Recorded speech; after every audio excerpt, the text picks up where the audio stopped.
Hello, everyone. Welcome to today's webinar, The Power of the I in Business Process Improvement, presented by the Director of Business Solutions at Watermark Learning, Dr. Susan Hydor.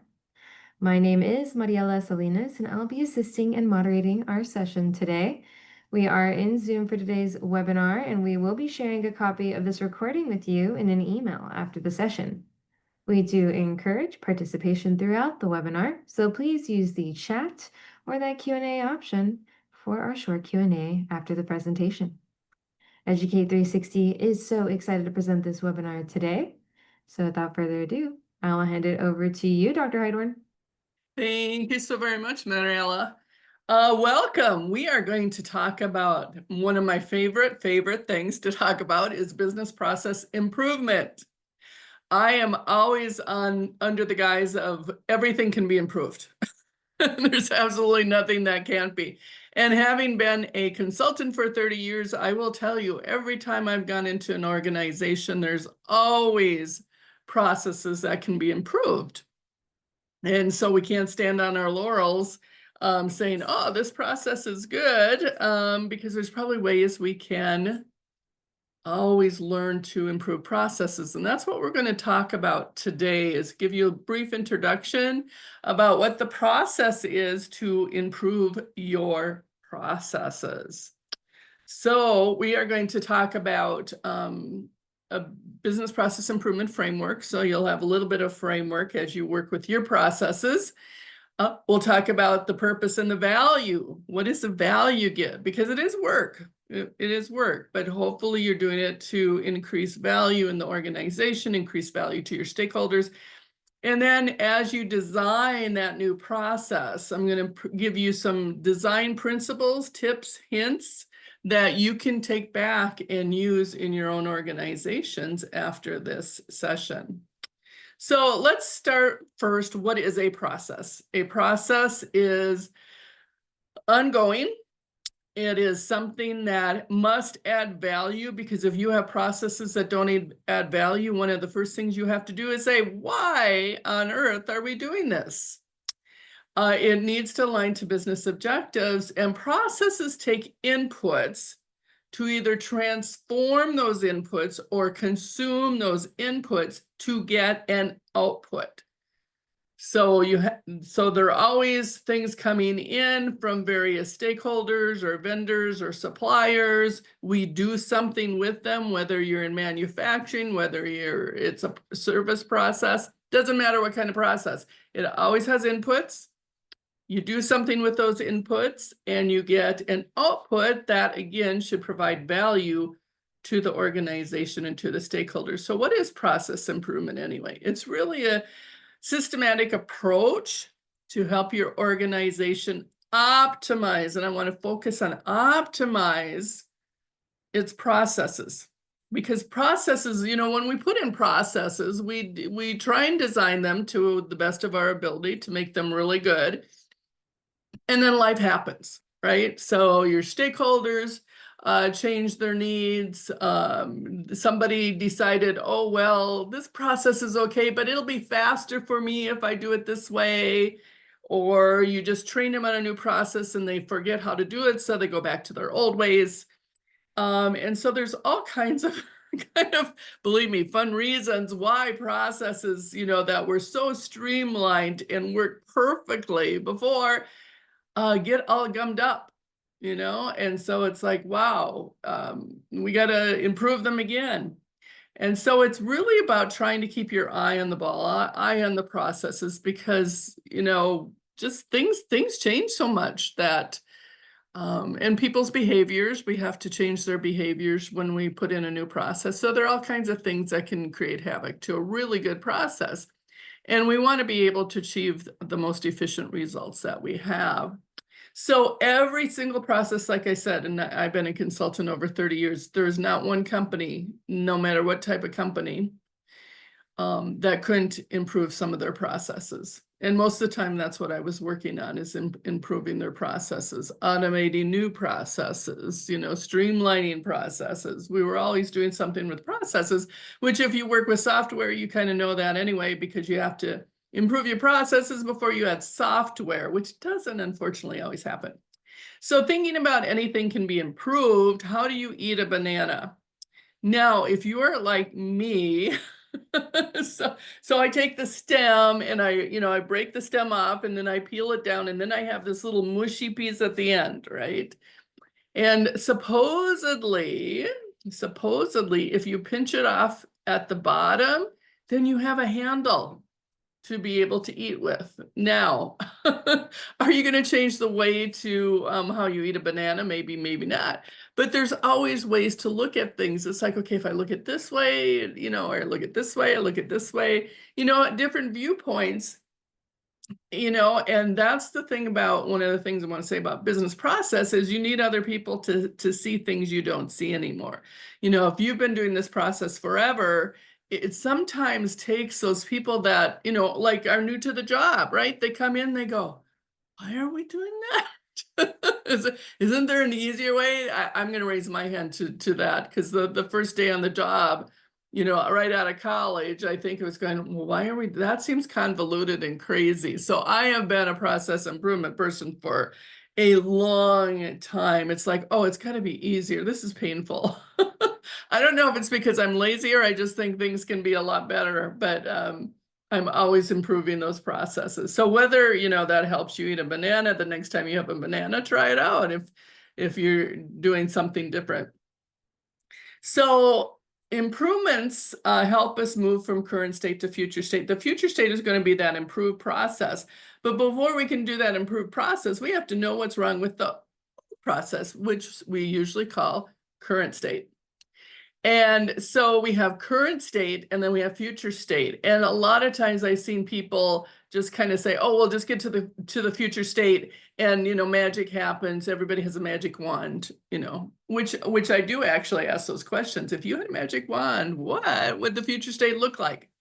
Not that we can always have everything, and none of us have a magic wand, unfortunately, but but it's how do you get there? How do you get from the current state? How do you analyze it? How do you look for things that could be improved to be able to get to that really good, solid future state that meets people's needs and once again provides value on it?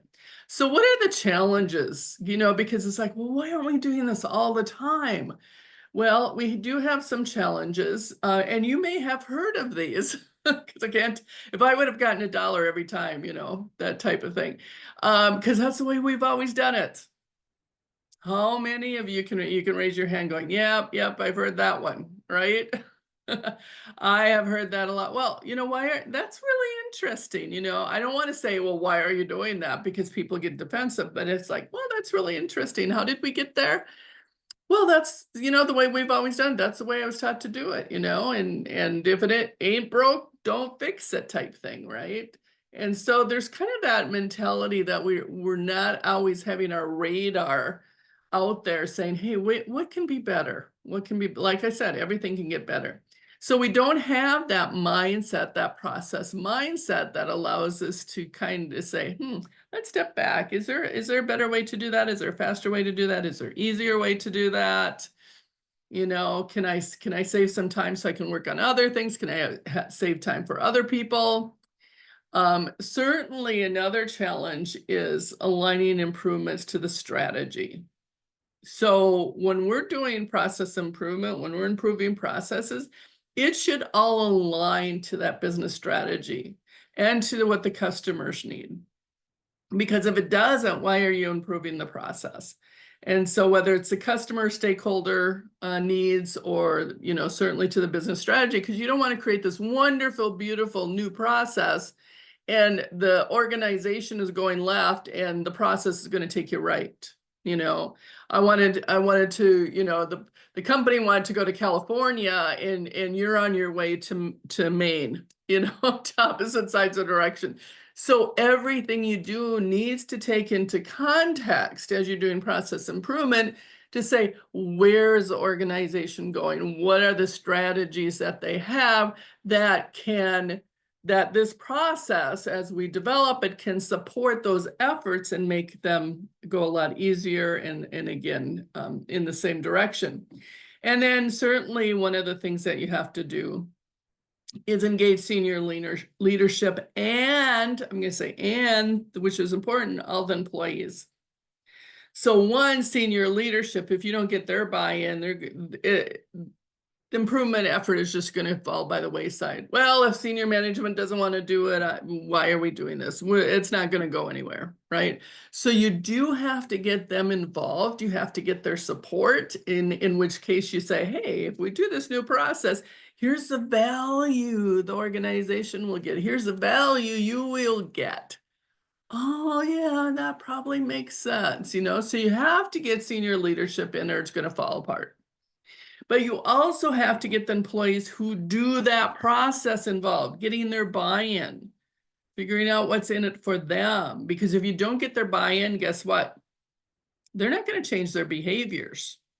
It takes time for them to learn a new process, to change their behaviors, to get used to something they didn't used to do before. And if we get their buy-in, say, yeah, you know what, this is kind of a kludgy process. Yeah, I think it can be. I have some ideas about that because interestingly enough, being a consultant, when I worked with the end users and improving a process, there were a lot of great suggestions they had, but nobody ever listened to them. So there is a wealth of information in your organization.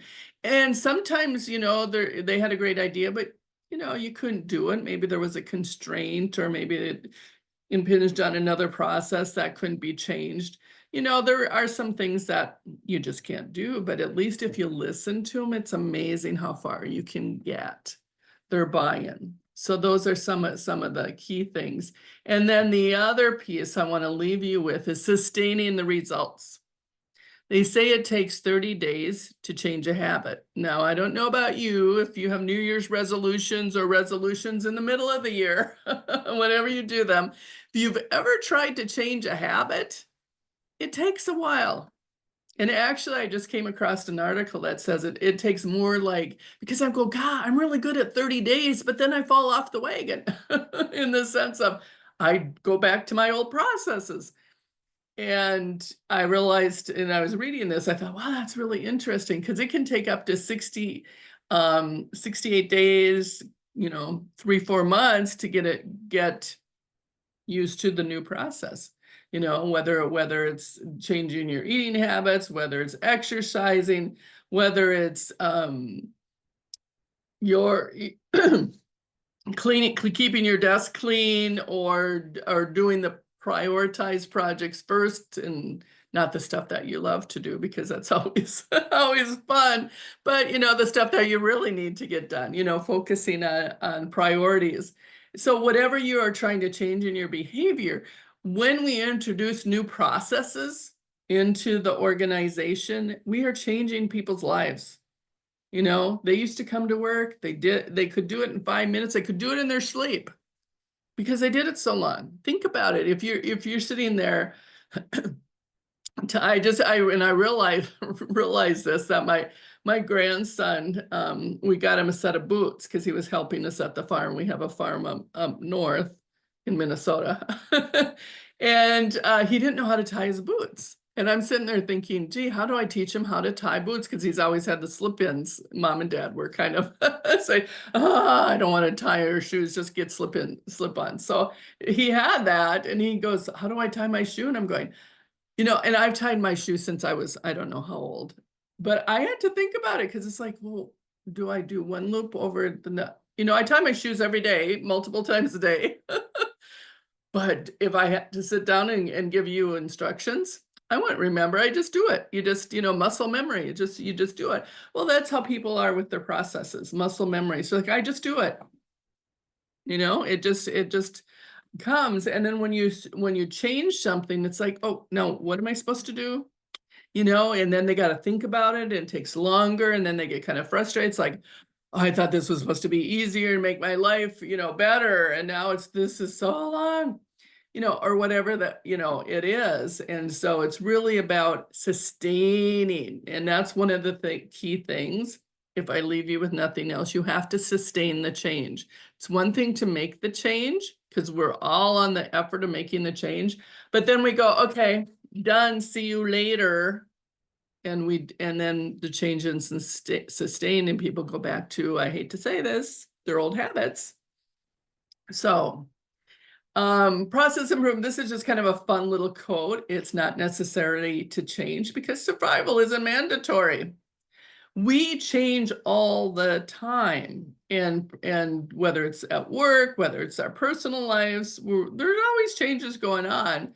And some of them are easier than others. But to have a really good, and this is, I think, really important this day and age, because there's so much change coming at us and so many things that we need to think about, and processes coming together and systems coming together and trying to figure out, okay, what do I do today? You know, for even the organization to be viable, they have to change. And so that's where a lot of that process improvement is. So according to research, and some of those that do Lean Six Sigma, there's a thought out there. I'm not quite sure I buy it all, but supposedly that 95% of all activities, all the activities in a process, are considered non-value added. Let that sink in a little bit. 95% of the activities in a process are considered as non-value added. What does that mean? It means that it doesn't represent the client needs or their customer needs, whatever you want to call it, stakeholder needs. And the customer's not gonna willing to pay for it. It's like, yeah, I don't, why would I pay for that? I don't want to pay for that. Now, it says 95%. I'm kind of leaning more to the 80-20 rule. But whether it's 80, whether it's 95, think about, wow, how much stuff are non-value added, maybe things we don't need to do, and we maybe need to take a look at that.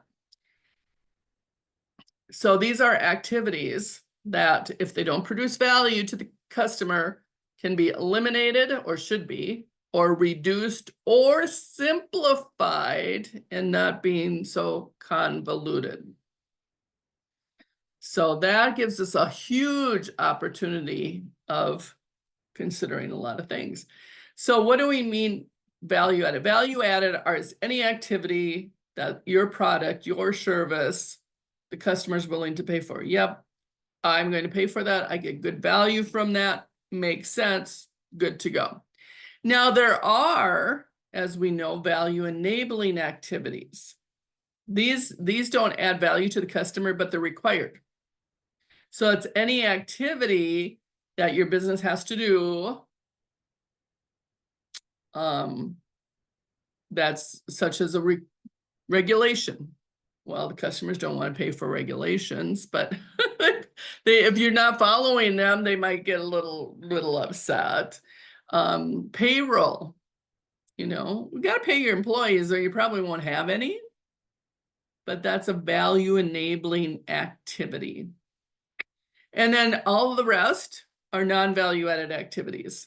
Anything that consumes resources and doesn't add value, and it's not necessary. Somebody, maybe at one time, which I've encountered, a client had a special request. All of a sudden that gets included into the process. It's like, really, do we really need to do that anymore? Times changed. Maybe we don't even have that customer anymore. You know, so you got to look at it and say, okay, does this make sense? Do we need to do this? And really ask yourself hard questions, because in the back of our mind, we have all those assumptions and saying, well, it's kind of how we did it. Somebody must have had a need for it, so we'll continue doing it. No, this means questioning everything. You know, so we know, hey, this provides value. Yeah, this doesn't necessarily directly, but we kind of have to do it to keep our doors open. And then 3, what are the things that we just really no longer need? So for example, football season's here. I am so excited. And I know I will be depressed at the end of the season, because I'm in Minnesota, so I'm just gonna say, huge Vikings fan. And they always get my hopes up. and then they always let me down, but I'm still a fan. And I love watching football anyway. So I watch all the games. Root for the people that I don't want to win, so don't win. So with the Minnesota Vikings, Packers are the ones that I usually is like, oh, I don't want them to win. Um, all in good fun though for any Packer fans that are out there. So if you think about a football game, then this is American football. Regulation time is 60 minutes. You get 4 quarters, they're 15 minutes each, 60 minutes. Okay. So you go 60 minutes. It takes me though, when I'm watching football or you're watching football, think about it, once in a while less than 3 hours, but mostly 3 to 3.5 hours. How did that 60 minutes get to be 180 minutes? Because not doing anything in there. So then you think about, okay, let's look at the plays, because that's what we're concerned about. How are they going to get the ball to the end zone? So if we basically say generally there's 140 plays, usually takes about 10 seconds per play. That's 23 minutes. 23 minutes. I get to watch, of course, a lot of commercials in between there too, but 23 minutes of actual value-added play, which is only 12% in the three hours. It's like, So there's a lot of waiting and moving. Now, I do not begrudge the football players because it's really heavy tactical sport. They need to catch their breath. But kind of thinking about, okay, how could we, if you had the powers that be and you could tell the NFL commissioner what changes to make, how could they make it faster? You've got the questionable calls, and then they got to check, right? Somebody calls them out saying, well, I think we need to check. Now they got the laser markers. I'm kind of excited to see if that'll help. But then they got to, decipher. It's like, ooh, was it a touchdown? Was it not a touchdown? Did they make it past the line? Was their knee down before it passed the line, et cetera, et cetera. So that all extends. But if you were thinking about making the football game faster, kind of thinking about what things you can do. I know they did that in baseball. They were saying that, baseball was kind of getting boring to watch. And so now the pitchers have to pitch within a certain time. They can't sit there for half an hour and determine if they want to pitch it or not. They didn't do it for half an hour, but it seemed like that sometimes when you're watching, which I kind of like watching baseball too, but it kind of take time. So how, you think about your processes, and as you look at your processes going, gee, it takes me to do a mortgage loan, 20, let's say 15 days. Can we make that a little shorter? Is it sitting on somebody's desk for approvals? Is it underwriting taking too long? Is it, so any process can be shortened, improved, and probably more productive. Because is there any waiting time that's sitting there where it's on somebody's desk or waiting for approval or waiting for somebody to do something? And do we need to do that? Are there other options? So for instance, we were just finishing a HELOC line, and our part, it was waiting on our desk a lot because I didn't have time. But then they said, well, we got to do a drive-by before we can close. And it's like, wow, why can't you just do that by satellite? Why do you have to drive by? Somebody gets in a car and drives past my house. You know, opportunity for improvement. So anything can be improved. Think of any sport that you like or that you do participate in. Could it move faster? So what is the impact? Think about what would happen to your stock prices, cash flow, employee engagement, retention, because people get too frustrated, credit rating, customer satisfaction. If you go from 5 to 6% value, if you get rid of some of those non-value added activities, think about how much you could do. I was actually in one organization. It was a bank. The bank is no longer there. They got bought a number of times once interstate banking went through. And it was really interesting before a couple of years before they sold it, they were offering everyone to participate, all employees, to look for opportunities for waste. And you had to prove it. So you had to do all your analysis, and then you'd say, okay, you know, if you're looking at productivity gains, this is what it was before, this is what it was after, cost reductions, revenue increases, whatever. You had to prove it. You had to have the data.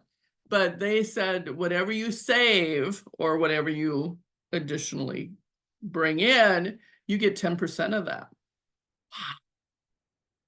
Everyone was looking for waste. And I'm just putting it out there. So maybe you can pass that by your management. Hey, can I get, it's amazing, that money's quite a motivator. So let's get back to our framework here. This is the business process management framework. This is from BPM Institute. And so they have some basic framework saying, of course, you got to both model the current state and the future state. But you have to model the current state, analyze the future state. I would say design and model, analyze the current state, design and model the future state. Then transform. How do you get from current state to future state? And then you have to monitor it and manage it. And I would add, sustain it, so people don't go bad to their back habits. You don't get extra things in the process that you didn't think should be there. So makes it more efficient and effective. So step one, model the current process. This is where you do your process modeling. Sometimes they're known as workflows. And you're just saying, what is it today? Step, step, step, step. What are the decision points? A lot of times I love doing swim lanes because it gets to me to see if there's any handoffs. Handoffs take time. If it's sitting on somebody's desk, it takes time. If it goes through eight different teams, that takes time. If you're trying to reduce that, avoid handoffs as much as possible. The other thing then is we collect the data. So collect the data. So if I'm doing looking for productivity gains, I'm going to do a time study. I have done this before. You watch somebody do the job. You could have any type of timer, and this is when they start and this is when they end. Takes this long to process. Or you can do any type of other study. Or collecting the data on how many complaints and where were the complaints and where do we have to look in the process? What are some process steps, doing interviews? Hey, what are some process steps we don't need? Or tell me a little bit why we're doing this process step. Like I said, a lot of times they just know. Oftentimes, like, hey, if you could have anything, what would you change about this process? What would make it easier, better, faster, cheaper for you? People start talking and you get the wisdom of the group is greater than the wisdom of one. I might have some ideas, but you get 2, 3, 4 other people involved, and it's amazing those ideas that come out. And so you want to collect all the data that is out there around your process to make it more efficient. Where are the defects? You might want to do some data on defect analysis. I talked about time studies before. I'm trying to figure out, how long does this take? One of the things when you're looking for data is beware of confirmation bias. Some of you probably heard about confirmation bias. Confirmation bias is looking for data that substantiates our claims, which I don't know about you, but I love being right. I'm usually, unfortunately, wrong. I love being right because I'm only seeing my piece of the pie. I'm not seeing the whole because I can only come from, my own experience, my own interest, my own, a world of thought. Our reality is our own reality. So for instance, let's say I love chocolate, which I do. I like chocolate.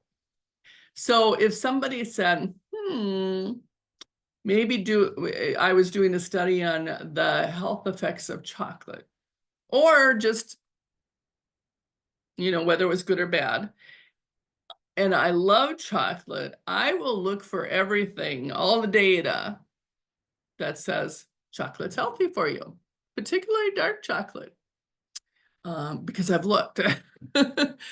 So then I'm going to find everything that's like, okay, this chocolate's healthy. This chocolate's healthy. Oh, I can have this much chocolate. Oh, very good. Because oh yeah, it's healthy. It's kind of like, having a glass of wine. A glass of wine can be healthy. Too much can probably not be healthy. And so I'll look for everything that's going to confirm the fact that I want to prove, and I think chocolate's healthy. I will disregard anything that I don't understand, that doesn't substantiate my thought process, my claim, my assumption that chocolate is healthy. And so that's why you also need additional people, because we all have the tendency to do confirmation bias. We're letting the data confirm what we know. We're disregarding the data that doesn't confirm what we know. And so this way, if you get more viewpoints, everybody kind of sees something different. They go, yeah, Susan, well, what about this data? Yeah, but I don't want to see it. No, it's like, yep, you're right. I mean, so this is where you need to be, as you're doing process improvement, somewhat humble. In the sense, it's usually not the first thing that you think about, but you got to get all the data and say, what is the data really saying? So you got to step back from yourself. Oh yeah, I know how to solve the problem. Well, maybe you're solving the symptom and really not the root cause. So you're collecting that and analyzing the process. So maybe it's a scatter plot. Scatter plots tell us whether there's not a causation, but a correlation. Is Y variable correlated to the X variable? And if there's kind of a line, in this case, if you look at this line, if it goes up, they both go up at the same time, then we say there's a positive correlation. If one goes up and another goes down, that's a negative correlation.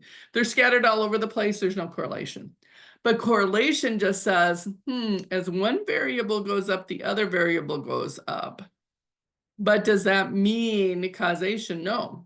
I mean, if you looked at a scatter plot on ice cream sales and shark bites, there's going to be a positive correlation. As ice cream sales go up, more shark attacks. But does that mean shark attacks and ice cream have anything to do with each other? No, except for the fact that, more people are in the water when it's hotter and more people are eating ice cream when it's hotter. So you got the weather variable, but one doesn't cause the other. Pareto chart, great place to look at for where do we do our effort. This Pareto chart is based on Alfred Pareto's thought that 20% of the people own, well, he started with pea pods, actually, kind of interesting. 20% of the pea pods had 80% of the peas. And then he looked for other patterns to see if that was just a unique pattern or not. And he found out that 20% of the people in Italy own 80% of the land. And then somehow it filtered into business. So 20% of your customers give you 80% of your revenue. I mean, it goes on and on. But this tells you where to look. So it's like, instead of fixing whatever category A, E, and D, addressing that, it's like, wow, that's not very many. Let's get the things that are huge. And this kind of just makes sense, right? Let's pick on the bigger things. If we fix B and F and possibly G, maybe the rest are fixed or they're not that big a deal. 5 whys, you probably know the 5 whys, asking why, although it can put people on defense. So ask why nicely. And then the fishbone diagram, where you bring people together and kind of figure out what's going on. What do you think? And this, again, it's the wisdom of the group, because we all have different experiences, different education, different pieces of knowledge. You put them all together, you're going to get more well-rounded picture. So then you're going to identify areas of improvement. And so things we want to do is stop doing the non-value added work. Is there anything in that process as we look at that process? What do we not need to be able to do? We don't need to do this. Maybe at some point it made sense down the road, it made sense at the time, but we're so past that. Tightly controlled the non-value added work, but required regulations. We do have to follow regulations. We have to pay our people. We have to follow security protocols. Might add a little time, but you don't want to do without it. And then optimize the value added work. How can we optimize that? So these are kind of some of the areas of improvement. One of the things that you want to look at as you're looking at your current state and looking at, okay, where are some opportunities to improve and talking to others, watch out for the REs, because the RE means you got to loop back. It's either rework, remake, reject, retype, return, reissue. What does it mean? We got to do something again, over. And what does that mean? We just wasted a bunch of time. So is there any situation in your process where you have to remeasure, or you have to retest, or you have to repeat? And then the question is, I mean, sometimes you might have to, but the question to ask yourself is, do we really need to do this again? I was working with one process that they wanted to streamline, and there were 4 approval processes of the results, not in between results, the results. 4 people had to look at them. I go, really, 4 people? Well, we just want to make sure we get it right. And I said, making sure you get it right is absolutely important. However, do we need to really do 4? Maybe we need to train our people better. Maybe we need to put some mistake proofing stuff in the process. There's a lot of things, but do we have to, 4 approvals? Because then you have to wait for everyone. A lot of times people are like you, super busy, and they don't have a lot of time. And then we want to use Tim Woods. Tim isn't a person, actually. It's an acronym for identifying waste. So anytime you have to do transportation, that should be an N. I think that is pictures in the way. Inventory, excess motion. So that was Tim. And then Woods is waiting time, overprocessing, overproduction, defects, and underused employee skills. Oh, we don't think about that much. Think about harnessing the value from that person and what they can do. Waste, again, is an activity that absorbs resources, absorbs time, but creates no value. So think about it. Is there any transportation pieces that you need? Oh, you got to go to the printer. You got to go here. You have to go here. Although it does get your steps in, but if you're trying to streamline process, it's not helpful if you have to walk across, the way to get anything. Inventory, do we hold too much in inventory? If it's just collecting dust, and a lot of companies have gone to just in time, although they had a little difficulty during COVID when they couldn't get anything. But is there massive inventory that's just sitting there collecting dust? And by the time, if you ever use it, the customers will probably say, no, I don't want that anymore. And now you got to get rid of it. Excess motion, again, waiting for approvals, waiting for processing time. Over processing, we did too much. Overproduction, things that make errors. So these are some things that if you can find as you're doing the current state analysis, that works. And then also when you create your future state, also use these too. Did you put too many REs in there? Did you put too many Tim Woods in there where it doesn't need to be? So not only is it nice to use these tools to analyze current state, but you can also use them when you analyze future state before you get that future state accepted and move towards that, because maybe you started putting in stuff that really doesn't need to be there. So then we're going to, once we understand the current state, design the future state. And Samuel Johnson said, many things difficult to design prove easy to perform. So it does take time to get a really efficient process. And there are 3 design elements that we're going to quickly talk about: value, quality, and time. Value, and these are nice checklists. I'm going to encourage you when you get the file that Marielle is going to send out, use these as checklists when you're looking at doing process improvement. Right here, you have some good tips. Customer interactions, are they all of value? Value-adding activities. Is work performed where it makes most sense, or are you giving it to somebody else? Just maybe because at one time they had time and the other person didn't. Create a separate process for each grouping. They call it cluster, but each group of work. Standardize the process, make it the same so people can do it a lot faster. They don't have to go, oh, this one we do this process, this one we do this process, for this client we do this process. Make them all the same, and wherever you can, make sure that it's standardized so people don't have to think about it. And then you might even consider outsourcing. A lot of times we outsourced IT and we outsourced HR, smaller companies often do. So is there something that somebody does better, faster, easier, has the knowledge, the skill sets to do? If so, why are we doing it?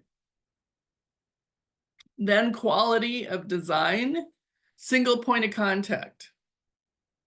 It certainly helps even if you collect data, that it's not been entered 5 different times by 5 different people in 5 different ways, single point of source. Involve as few people as possible. Bring anything downstream needed for upstream. Capture the information once at the source and share it. That is really critical. And what is the source? What is the source of truth? So that you know what kind of data you're working with, or is it just some ancillary data that got mixed up somewhere or added?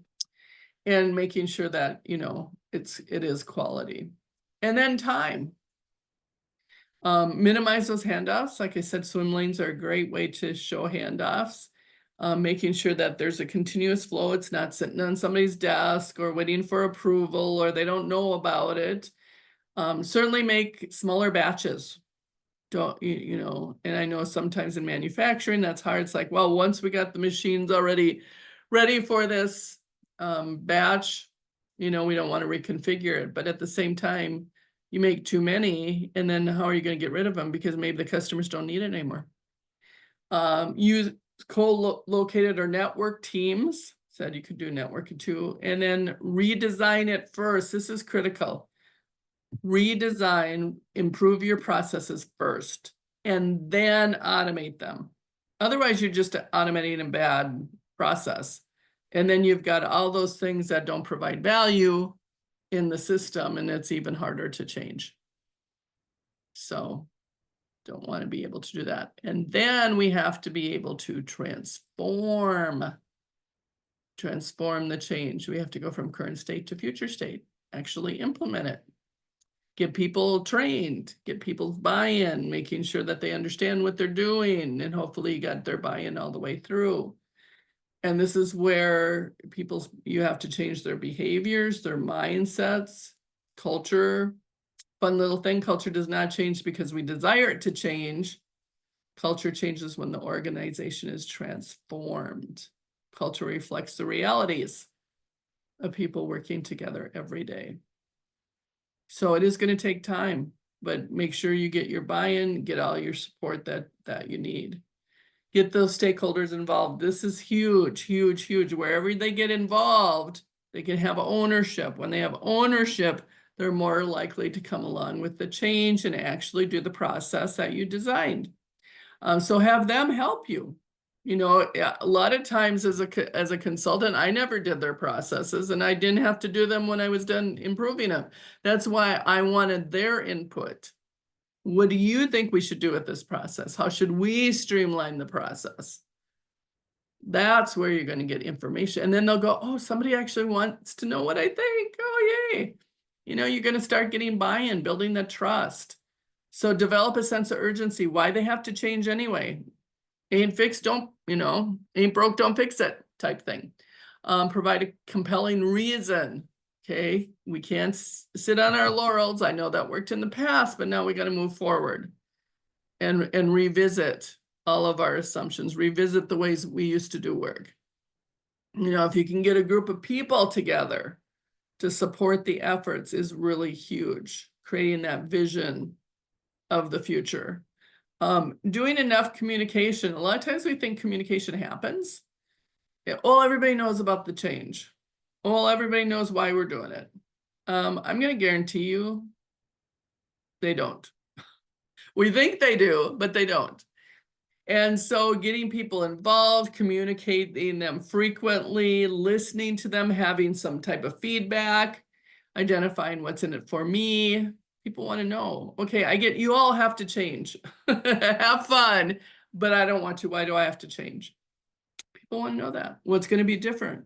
Who am I going to work with? How is that going to impact my job? What's the likelihood that I can move up the ladder, or whatever people are looking for. And of course, that management support is really key.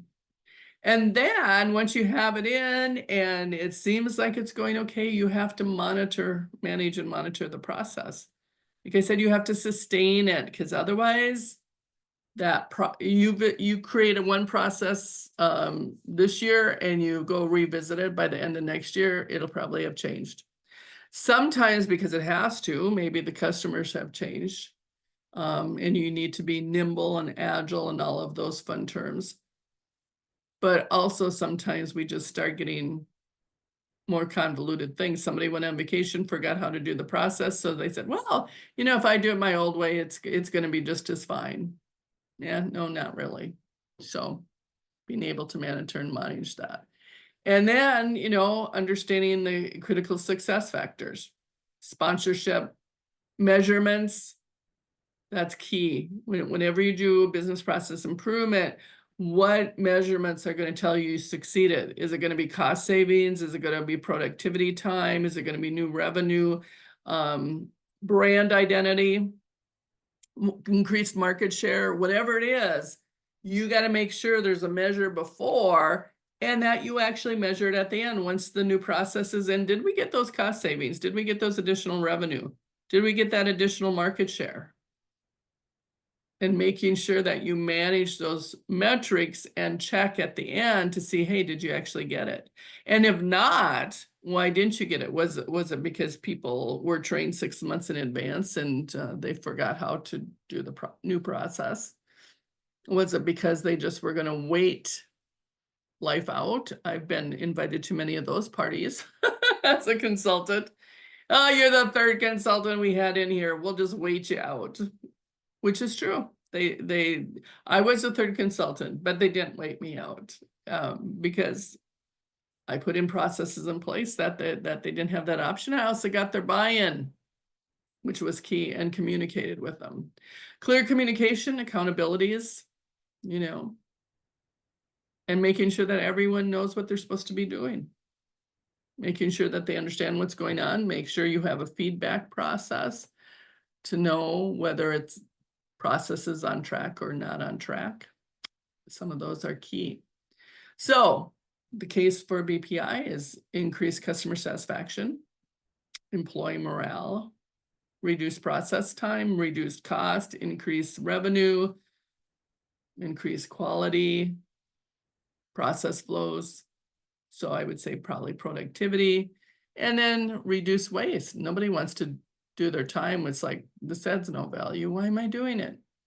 And again, a lot of your people know this isn't adding any value. Why do I have to do it? Well, because that's what I was taught to do. Sometimes we get so good at people not training people not to question us, and that's exactly what we need in organizations. But give them a safe environment, get them involved, get their buy-in. So hopefully we talked about the steps for the BPI framework. We talked about purpose and value, and the three design principles. And just to entice you a little bit more, we have a business one-day business process management course that talks about this process and framework. We have a 2-day modeling class that talks about creating swim lanes and process models, and value chain models and all kinds of other models that you might need to examine and analyze your processes. And then process improvement, where you can actually work on your own processes if you bring us in. So with that said, any questions? Hey, Dr. Heidorn. I will go ahead and give our audience a minute or two to throw in any feedback or any questions. But I did want to let them know that if they wanted to learn a little bit more about this topic, they can please go right ahead and click on that link that I dropped in chat or visit us at watermarklearning.com to check out a little bit more about business process, management modeling, and improvement. All right. Awesome. Awesome. All right, we got a lot of thank yous and great presentations. So I am going to go ahead and leave that link to just breathe a little bit. And yeah, if you have any other All right. questions, please feel free to reach out to Dr. Heidorn or I or anyone at Watermark Learning about business process. So thank you Yes. so much, Dr. Heidorn, for all this fantastic info. Well, and have a wonderful rest of your August, the rest of summer. I know it's coming to an end. I can't believe it, but wish you all the best. Absolutely. All righty. Well, thank you all for joining us today again. And thank you all so much for participating here at the end. So appreciate you all so much. So, all righty. We'll let you all go and have a fantastic rest of your week. And hopefully we'll see you all very soon in the classroom.